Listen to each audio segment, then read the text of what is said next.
एक और अंक आपके लिए जीएस का ये सेट 50 प्रश्नों का एमसीक्यू फॉर्मेट में सभी टॉपिक से एक एक प्रश्न को देखते हैं। यहाँ पे सबसे पहले प्रश्न है मरकरी है। मरकरी कहने का मतलब है पारा। मरकरी कहने का मतलब है पारा। तो क्वेश्चन पारा ना पूछ के मरकरी पूछ दे और धरफर में आप गलत कर दें तो ध्यान देना है, मरकरी पारा को भी बोला जाता है। उसके बाद अगर यहाँ पे कहता है क्या है, ठोस धातु नहीं है, द्रव अधातु नहीं है, ठोस अधातु नहीं है, तो इसका सही जवाब हो जाएगा द्रव धातु। मरकरी जो होता है वो द्रव धातु होता है, जबकि द्रव अधातु की बात करें तो ब्रोमीन होता है। ठीक है, ब्रोमीन की बात करें तो यह अधातु है लेकिन यह भी द्रव अवस्था में पाया जाता है। मरकरी जो पारा है यह द्रव है लेकिन धातु है, दोनों में कंफ्यूजन ना हो। आगे देखें दूसरा, वह पहला किला जो शिवाजी ने जीता उसका नाम क्या था, ये बताना है। शिवाजी के द्वारा जो जीता गया किला था उसका नाम बताना है सबसे पहले। तो सबसे पहला जो किला जीता था वह तोरण का किला था, शिवाजी ने इसे जीता था। कब? 1646 ईस्वी में। 1646 ईस्वी में तोरण का पहला किला जीता था, शिवाजी के द्वारा जीता गया था। रायगढ़ में वह राजधानी बनाया था, कह सकते हैं रायगढ़ में। और वह अपना जो राज्याभिषेक भी किया था, कहाँ?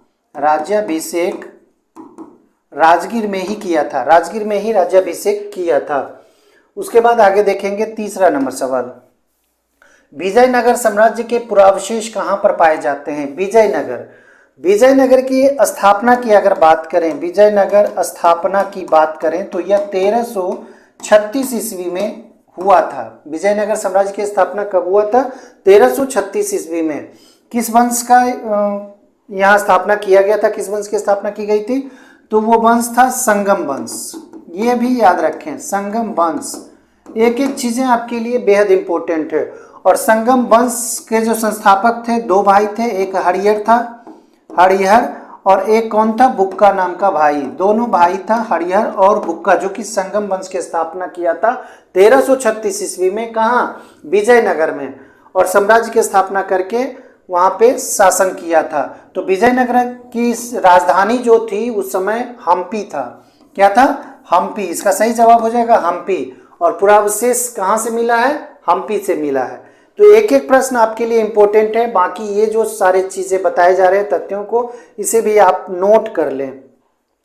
चौथा नंबर सवाल, महाराजा रंजीत सिंह के राज्य की राजधानी कौन सी थी?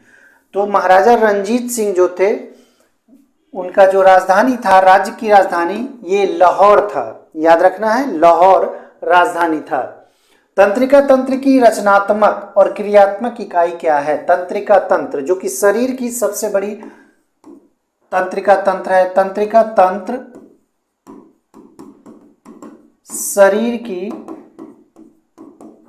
सबसे बड़ी कोशिका इसे कहा जाता है। सबसे बड़ी कोशिका। कोशिका अगर ये क्वेश्चन में पूछ दिया जाए कि शरीर की सबसे बड़ी कोशिका कौन सी है तो यह तंत्रिका तंत्र हो जाएगा। और इसकी रचनात्मक और क्रियात्मक इकाई पूछा जा रहा है तो ये न्यूरॉन हो जाएगा। सबसे छोटी इकाई है ये, रचनात्मक कह सकते हैं, क्रियात्मक कह सकते हैं, और ये तंत्रिका तंत्र की छोटी इकाई कहलाती है। War and Peace, War and Peace पुस्तक की इसने लिखी है। किसके द्वारा यह लिखी गई पुस्तक है? तो यहां देख लें, आपका ऑप्शन बी सही जवाब हो जाएगा। ठीक है, आगे देखेंगे, दिए गए विकल्पों में से कौन सी बीमारी सुअर से फैलती है? सुअर से फैलने वाली जो बीमारी है ये स्वाइन फ्लू के नाम से जाना जाता है। कौन सी बीमारी? ये चार ऑप्शंस आप यहाँ पे देख लें। चारों ऑप्शंस में से स्वाइन फ्लू जो बीमारी होती है ये सुअर से होने वाली बीमारी है और ये वायरल डिजीज है, यानी कि वायरस से फैलने वाला बीमारी होता है। ठीक है, वायरल डिजीज है ये स्वाइन फ्लू। और कौन सा वायरल है, कौन सा वायरस है? याद रखना है H1N1, इसे जरूर याद रखें।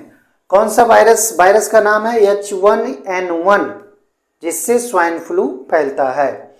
आगे देखेंगे 8 नंबर, स्टेनलेस स्टील बनाने में लोहे के साथ कौन सी धातु मिलाई जाती है? स्टेनलेस स्टील जब बनाया जाता है तो एक तो लोहा होता है, दूसरा कौन सी धातु होती है? निकेल होती है। क्रोमियम भी इसमें मिलाया जाता है, क्रोमियम। क्रोमियम और संक्षारण से बचने के लिए ये निकेल यूज किए जाते हैं। तो स्टेनलेस स्टील बनाने में लोहा के साथ निकेल, क्रोमियम, ये सारी चीजें मिलाई जाती है, तब मिश्र धातु स्टेनलेस स्टील का निर्माण होता है। एलपीजी, जिसको हम लोग लिक्विड पेट्रोलियम गैस कहते हैं, खाना बनाने के काम में आता है। घरेलू जो सिलेंडर होता है उसमें एलपीजी भरा होता है और यह गंधहीन होता है। ध्यान देना है कि एलपीजी सिलेंडर जो होता है वो गंधहीन होता है, लेकिन जब इसे सिलेंडर में भरा जाता है तो इसमें एथिल मरकैप्टन नाम का एक पदार्थ मिला दिया जाता है, जिसके कारण इसमें गंध आता है। क्या आता है? गंध आता है, जिसके कारण जैसे अगर रिसाव हो तो इसे पता चल सके कि रिसाव हो रहा है, इसीलिए एथिल मरकैप्टन मिलाया जाता है। बाकी अगर एलपीजी की बात करें तो ये गंधहीन होता है, इसीलिए। आगे देखें 10, निम्नलिखित युग्मों में से कौन सा एक सही नहीं है, सुमेलित सही नहीं है? तो एक एक करके हम यहाँ पे देखेंगे। सबसे पहले Pitt's India Act Warren Hastings, तो Pitt's India Act Warren Hastings से संबंधित है, ये तो सही है कथन, ये सही है। डॉक्ट्रिन ऑफ लैप्स डलहौजी, ये भी सही है। डॉक्ट्रिन ऑफ लैप्स, ठीक है, ये सही है। वर्नाकुलर प्रेस एक्ट, ये गलत है क्योंकि कर्जन का शासनकाल 1905 के आसपास था, ठीक है। अब वर्नाकुलर प्रेस एक्ट जो हुआ था ये कब हुआ था? 78 में, ठीक है, 1878 में। तो 1878 ईस्वी में लीटन का कार्यकाल था, लीटन का कार्यकाल था, तो ये गलत हो जाएगा। वर्नाकुलर प्रेस एक्ट कर्जन के समय में नहीं बल्कि लीटन के समय में 1878 ईस्वी में, क्योंकि लीटन का जो शासनकाल था वो 1876 से 80 तक था और 80 से लेकर रिपन था। इलवर्ट बिल की अगर बात करें, रिपेन, तो ये सही है। तो आपका सी यानी कि वर्नाक्यूलर प्रेस एक्ट कर्जन के साथ ये जो यहाँ पे सुमेलित किया गया है ये गलत हो जाएगा और 1878 ईस्वी लीटन, इसको याद रखना है। अगला 92 साल तक अलग रहने के बाद रेल बजट को किस साल केंद्रीय बजट में शामिल किया गया है? पहले रेल बजट और केंद्रीय बजट दोनों क्या होता था? अलग अलग रहता था, लेकिन साल 17-18 में 2017-18 में इसे शामिल कर लिया गया, यानी कि केंद्रीय बजट में ही रेल बजट होगा। याद रखना है, केंद्रीय बजट में ही, जैसे शिक्षा बजट होता है, एजुकेशन बजट जो होता है, स्वास्थ्य बजट होता है, उसी तरह से रेल बजट को भी शामिल कर लिया गया। तो ये बहुत महत्वपूर्ण है, BBI है, तो इसे नोट कर लें, याद रख लें। पटना में हुए 1857 के विद्रोह में कौन सा अंग्रेज अधिकारी मारा गया था? 1857 के विद्रोह में कौन सा अंग्रेज अधिकारी मारा गया था? तो डॉक्टर R लॉयल हो जाएगा इसका सही जवाब, ठीक है। आगे देखें, स्वराज नामक समाचार पत्र के संपादक कौन थे? तो ये थे शांति नारायण भटनागर, शांति नारायण भटनागर इसका सही जवाब हो जाएगा। स्वराज नामक समाचार पत्र के प्रथम संपादक थे ये। सचिंद्र नाथ सन्याल के द्वारा पटना में अनुशीलन समिति की एक शाखा की स्थापना हुई थी, ये बताना है कि कब स्थापित की गई थी। तो यह सन था 1913 ईस्वी। कब हुआ था? 1913 ईस्वी में हुआ था। किसने किया था? तो सचिंद्र नाथ सन्याल ने किया था। कहाँ किया था? पटना, अनुशीलन समिति का शाखा। आगे, बिहार में 1937 में जो गठित हुआ था प्रथम भारतीय मंत्रिमंडल, उसका नेतृत्व किसने किया था? ठीक है, जब 1937 ईस्वी में सबसे पहले भारतीय मंत्रिमंडल गठित हुआ था तो उसमें मोहम्मद यूनुस नेतृत्व किया था, लीड किए थे, ठीक है। आगे देखेंगे 16, निम्नलिखित में से किस विदेशी नागरिक को भारत रत्न प्रदान किया गया है? विदेशी नागरिक, भारत रत्न अभी तक 2 विदेशी नागरिकों को मिला है, 2 विदेशी नागरिकों को अभी तक, याद रखना है इस चीज को, विदेशी नागरिक को मिला है। एक तो इसमें नेल्सन मंडेला है जो कि दक्षिण अफ्रीका के पूर्व राष्ट्रपति थे, दक्षिण अफ्रीका के पूर्व राष्ट्रपति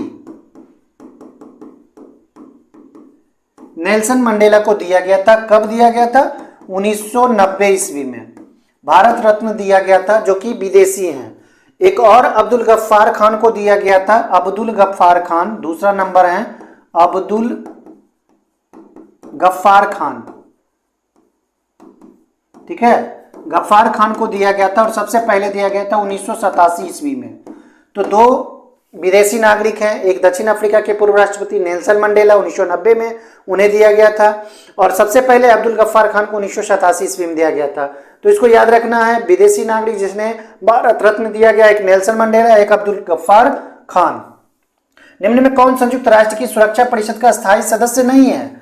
अस्थायी सदस्यों की अगर बात करें तो सुरक्षा परिषद का स्थायी सदस्य कितने होते हैं? 5 अस्थायी सदस्य होते हैं। अस्थायी सदस्य 5 होते हैं, और 10 क्या होते हैं? अस्थायी सदस्य होते हैं। अस्थायी सदस्य होते हैं जिन्हें 2 वर्ष तक के लिए चुना जाता है। इनका कार्यकाल कितना होता है? 2 वर्षों तक होता है, और अस्थायी जो होता है वो हमेशा के लिए होता है। तो 5 स्थायी सदस्यों में से जर्मनी जो है ये सुरक्षा परिषद का स्थायी सदस्य नहीं है। फ्रांस है, ग्रेट ब्रिटेन है, चीन है, रूस है, और एक अमेरिका है। तो 5 अस्थायी सदस्य हैं और 10 अस्थायी सदस्य हैं जिसे 2 वर्षों के लिए चुना जाता है। सुरक्षा परिषद संयुक्त राष्ट्र संघ का गठन कब हुआ था? 1945 ईस्वी। कब? 24 अक्टूबर को। इसे भी आप याद रखें, 24 अक्टूबर 1945 ईस्वी को संयुक्त राष्ट्र संघ का गठन हुआ था। सुरक्षा परिषद में अस्थायी सदस्यों की संख्या 5 है जो कि अस्थायी है, और अस्थायी की बात करें तो 10 है जो 2 वर्षों के लिए चुना जाता है। 5 सदस्य यहाँ पे आप देख लिए, जर्मनी इसका सही जवाब हो जाएगा, यानी कि जर्मनी अस्थायी सदस्य नहीं है। इन देशों में से कौन सा एक देश G7 समूह का सदस्य नहीं है? तो यहाँ पे ध्यान से देखें, G7 की अगर हम बात कर ले तो G7 का गठन हुआ है विकसित देशों का, यह एक समूह है, विकसित देशों का समूह है। ठीक है, विकसित देशों का समूह है जिसका स्थापना कर सकते हैं, स्थापना वर्ष कर सकते हैं 1975 ईस्वी था। इसमें से फ्रांस है, इटली है, जर्मनी है, स्पेन नहीं है। तो इसका सही जवाब हो जाएगा स्पेन। फ्रांस है, इटली है, जर्मनी है, और भी है जैसे कि कनाडा हो गया, अमेरिका भी हो जाएगा, अमेरिका भी G7 सदस्य है। ठीक है, 5 एक और जापान कर सकते हैं, जापान भी है, तो 6 हो गया। France, Italy, Germany, Japan, America, Canada, एक ब्रिटेन हो जाएगा, ब्रिटेन हो जाएगा। France, Italy, Germany, Canada, America, Japan, Britain.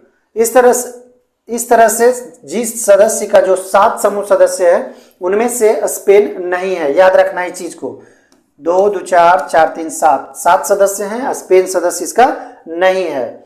आगे देखेंगे, रेल मंत्रालय ने विलेज ऑन व्हील्स नामक परियोजना शुरू करने की घोषणा किस वर्ष की थी? विलेज ऑन व्हील्स, तो यह किया गया था 2006 ईस्वी में, इसे याद रखें। आगे 20 सबसे अस्थायी पारिस्थितिक तंत्र, ये पूछा जा रहा है, तो इसे समुद्र को माना जाता है। अस्थायी पारिस्थितिक तंत्र समुद्र को माना जाता है। किसी वस्तु का भार न्यूनतम होगा यदि उसे रखा जाए, देखिए इसका सही जवाब हो जाएगा पृथ्वी के केंद्र पर।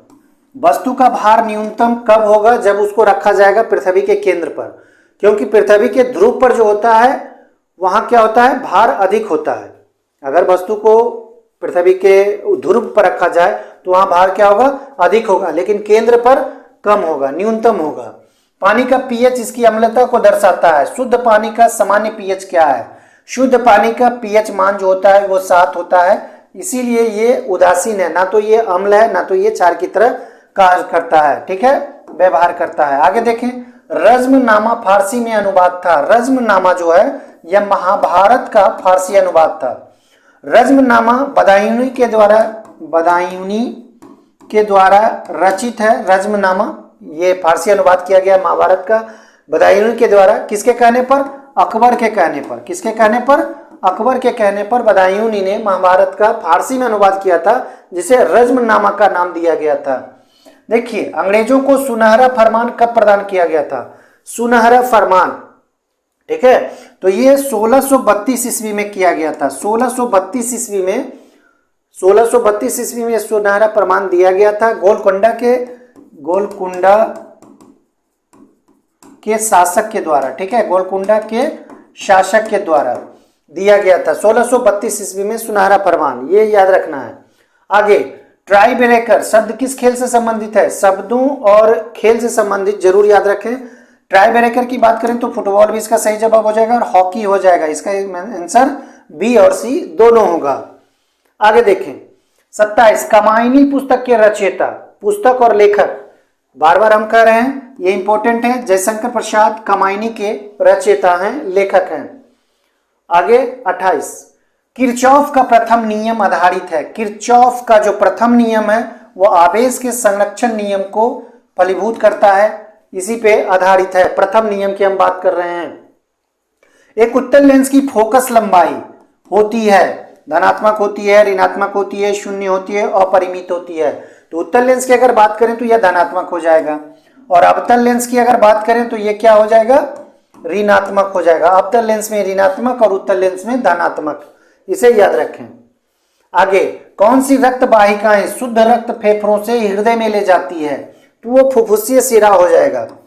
फुफ्फुसीय शिरा इसका सही जवाब हो जाएगा, जो कि शुद्ध रक्त को फेफड़ा से हृदय में ले जाता है, शुद्ध रक्त को। आगे देखें निम्नलिखित में से कौन सी प्रक्रिया कार्बन डाइऑक्साइड वातावरण से हटाती है, तो वो प्रक्रिया प्रकाश संश्लेषण की प्रक्रिया, जिसमें कार्बन डाइऑक्साइड लिया जाता है, पौधों के द्वारा लिया जाता है और ऑक्सीजन छोड़ा जाता है। ठीक है, ये सारी प्रक्रिया को आपको समझना होगा, इससे जो भी क्वेश्चंस राइज होंगे उसे सॉल्व करना होगा। बंगाल में द्वैत शासन प्रणाली की समाप्ति किसने की? सबसे पहले आप ये जाने कि द्वैत शासन प्रणाली लागू किसने किया था? लागू किया था रॉबर्ट क्लाइव ने। रॉबर्ट क्लाइव ने कब किया था? तो ये 1765 ईस्वी में किया था। ठीक है, इलाहाबाद की संधि आप पढ़े होंगे, इलाहाबाद की संधि के द्वारा। ठीक है, इसे याद रखें, 1765 ईस्वी में लागू किया था रॉबर्ट क्लाइव ने, और द्वैत शासन को हटाया था सबसे पहले वॉरेन हेस्टिंग्स ने 1772 ईस्वी में। 1772 ईस्वी में वॉरेन हेस्टिंग्स ने द्वैत शासन प्रणाली को समाप्त कर दिया था। 33 राजा राम मोहन राय ने ब्रह्म समाज की स्थापना, ब्रह्म समाज की स्थापना 1828 ईस्वी में, ब्रह्म समाज की स्थापना राजा राम मोहन राय के द्वारा। 34 नंबर सवाल, प्रथम विश्व युद्ध के बाद वर्साई की संधि कब हुई थी? प्रथम विश्व युद्ध की समाप्ति जब हुआ था तो 1919 ईस्वी में वर्साई की संधि हुई थी। जर्मनी हारा था। ठीक है, और वर्साई की संधि में जर्मनी ने हस्ताक्षर किया था मित्र राष्ट्रों के साथ, मित्र राष्ट्रों के साथ। ठीक है, जर्मनी का सिग्नेचर हुआ था 1919 ईस्वी में, जिसे वर्साई की संधि भी कहा जाता है। ढेर सारी इसमें संधियां हुई थी। पृथ्वी पर दिन रात की अवधि कहाँ समान होती है, यानी कि 12 घंटे का दिन और 12 घंटे का रात, तो ये भूमध्य रेखा पर होता है। ठीक है, भूमध्य रेखा पर दिन रात बराबर होता है। 36 ऊष्मागतिकी का प्रथम नियम किस अवधारणा की पुष्टि करता है? तो ऊष्मागतिकी का जो प्रथम नियम है ये ऊर्जा संरक्षण से प्रेरित है। ठीक है, ये पुष्टि करता है। आगे मृग तृष्णा उदाहरण है। मृग तृष्णा ये हम पढ़ा चुके हैं। मृग तृष्णा पूर्ण आंतरिक परावर्तन का उदाहरण है। पूर्ण आंतरिक परावर्तन के कारण ही हीरा चमकता है, ये भी आपको याद रखने हैं। ठीक है, अपवर्तन का नियम भी हम बताए हैं, जैसे कि छड़ी का टेढ़ा दिखना पानी में, तो ये अपवर्तन का नियम है। तारे का टिमटिमाना, ये भी अपवर्तन का नियम है। आगे देखेंगे 38 नंबर, निम्नलिखित में से किसमें रासायनिक परिवर्तन नहीं होता है? रासायनिक परिवर्तन, भौतिक परिवर्तन समझना होगा आपको। कोयला का जलना, ठीक है, कोयला का जलना ये रासायनिक परिवर्तन का उदाहरण है। कागज का जलना ये भी रासायनिक परिवर्तन का उदाहरण है। लकड़ी का जलना ये भी रासायनिक परिवर्तन का उदाहरण है। जबकि पानी का भाप में बदलना ये भौतिक परिवर्तन का उदाहरण है, ये याद रखना है। आगे देखेंगे 39, गोताखोर गहरे समुद्र में जब जाते हैं तो सांस लेने के लिए ऑक्सीजन के साथ किस गैस को मिश्रित करते हैं? तो वह गैस होता है हीलियम। जब गोताखोर समुद्र में जाते हैं तो सांस लेने के लिए ऑक्सीजन के साथ साथ हीलियम गैस को मिला लेते हैं। ठीक है, आगे 40, मूत्रालियों के पास प्राय नाक में चुभने वाली गंध का क्या कारण है? मूत्रालियों यानी कि मूत्र, तो उसमें कौन सा गंध होता है? अमोनिया का गंध होता है, NH3 अमोनिया का गंध होता है, याद रखना है। आगे निम्नलिखित में से किस एक को स्ट्रेंजर गैस भी कहते हैं? स्ट्रेंजर गैस किसे कहते हैं? ये याद रखने वाली चीजें हैं। ये जीनॉन गैस जो होती है इसे स्ट्रेंजर गैस के नाम से जाना जाता है। आगे देखिए, बिहार को जानने के लिए सर्वाधिक प्राचीन साहित्यिक स्रोत, बिहार को जानना है तो कहां वर्णन इसका मिलता है? अथर्ववेद में मिलता है, जो कि प्राचीन साहित्यिक स्रोत है। आगे, मिथिला के कर्नाट वंश के शासकों की राजधानी पूछ रहा है। कर्नाट वंश जो कि मिथिला में था, उसकी राजधानी कहां है? तो यह सिमरावगढ़ है। राजधानी कहां था? सिमरावगढ़, कर्नाट वंश का। वह प्रथम मुगल सम्राट जिसका राज्याभिषेक बिहार में हुआ था। फर्रुखसियर का नाम आप सुने होंगे। फर्रुखसियर का जो राज्याभिषेक हुआ था वो बिहार में ही हुआ था। बिहार को अलग राज्य के रूप में स्थापित करने के लिए किस राजनेता का सक्रिय योगदान रहा है? बिहार को अलग राज्य के रूप में, तो ये नेता है सच्चिदानंद सिन्हा। इन्हीं के प्रयासों से बिहार अलग राज्य बना है। आगे देखिए, पटना का चर्चित सचिवालय गोलीकांड। पटना में ये चर्चित गोलीकांड हुआ था जो कि 1942 ईस्वी में हुआ था, जब भारत छोड़ो आंदोलन पीक पर था। भारत छोड़ो आंदोलन, ठीक है। और यह घटित हुआ था 11 अगस्त 1942 ईस्वी को। 11 अगस्त 1942 ईस्वी, यानी उस समय भारत छोड़ो आंदोलन चल रहा था और पटना में भी यह आंदोलन के अंतर्गत ही सचिवालय गोलीकांड हुआ था 11 अगस्त 1942 ईस्वी को। आगे देखेंगे, राज्य मंत्रिपरिषद किसके प्रति उत्तरदायी होती है? तो मंत्रिपरिषद जो होता है, जैसे अगर कैबिनेट में मंत्रिपरिषद है तो वह किसके प्रति उत्तरदायी होता है? लोकसभा के, ठीक है। उसी तरह राज्य में पूछा जा रहा है, राज्य मंत्रिपरिषद किसके प्रति उत्तरदायी होता है? तो यह विधानसभा का हो जाएगा। किसके प्रति? विधानसभा के प्रति। आगे 48, गुप्तकालीन नवरत्न किस शासक के दरबार में थे? नवरत्नों में जैसे कि कालिदास थे, बराहमिहिर थे, ठीक है। तो ये सारे जो भी हैं नवरत्न कहलाते थे उस समय। तो ये किनके दरबार में थे? चंद्रगुप्त द्वितीय, जिन्हें विक्रमादित्य के नाम से जाना जाता है, उनके दरबार में ये नवरत्न थे, ठीक है। आगे 49, बिहार प्रांत का गठन कब किया गया था? बिहार राज्य कब बना था ये बताना है। तो 22 मार्च 1912 ईस्वी को बिहार अलग प्रांत बना था। 22 मार्च को, यही कारण है कि 22 मार्च को बिहार दिवस के रूप में हम लोग मनाते हैं। बिहार दिवस मनाया जाता है 22 मार्च को, ठीक है। यह 1912 ईस्वी में किससे अलग हुआ था? ये बंगाल से अलग हुआ था। बंगाल से अलग हो गया था बिहार प्रांत, अपना अस्तित्व में आया था। फिर 1936 ईस्वी में, ठीक है, 1936 ईस्वी में उड़ीसा अलग हुआ था, इसे भी याद रखें। और 2000 ईस्वी में झारखंड अलग हुआ था। किससे? बिहार से अलग हुआ था। बिहार खुद बंगाल से अलग हुआ था 22 मार्च 1912 ईस्वी को, और उड़ीसा बिहार से अलग हुआ था 1936 ईस्वी में, जबकि झारखंड 2000 ईस्वी में 15 नवंबर को अलग हुआ था। आज का अंतिम सवाल है, पंचायती राज संस्थानों में महिलाओं को 50% आरक्षण देने वाला भारत का पहला राज्य कौन है?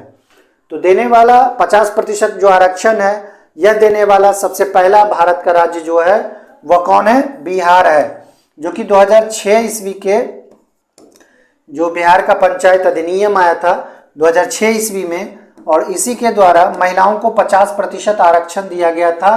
किन चीज़ों में? पंचायती राज संस्थानों में। तो दोस्तों, वीडियो कैसा लगा आज का?